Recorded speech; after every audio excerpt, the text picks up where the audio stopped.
बिस्मिल्लाहिर्रहमानिर्रहीम। आप देख रहे हैं एफएस मीडिया नेटवर्क और मैं हूं मोहम्मद ज़ियाउल हक। खबर शामिल करते हैं लंदन से।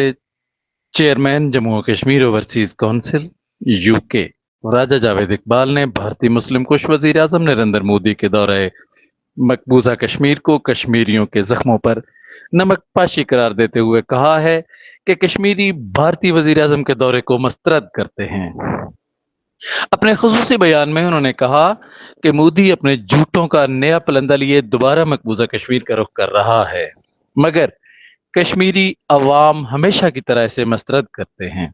हाल ही में इख्तिताम पजीर होने वाले भारतीय इंतखाबात के दौरान मोदी ने मुसलसल मुसलमान और पाकिस्तान मुखालिफ बयानी का इस्तेमाल किया।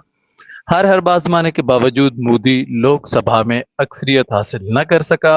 उन्होंने कहा कि मोदी ने अपने 10 साल दौरे इक़्तिदार में कश्मीर के हालात और सूरत हाल को बेहतर बनाने की कोई कोशिश नहीं की, लेकिन जरूरत पड़ने पर मोदी ने अपने मजमूम मकासद के लिए फॉल्स फ्लैग ऑपरेशंस करवाए और हजारों कश्मीरियों को शहीद किया।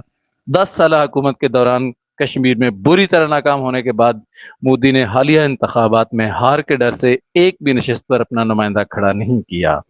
मोदी के नाकिस पॉलिसियों के बायस मकबूजा कश्मीर के हालात बदतरीन सूरत हाल इख्तियार कर चुके हैं। सब्सक्राइब कीजिए एफएस मीडिया नेटवर्क ताज़ा तरीन तबसरों और हालत हाज़रा के लिए।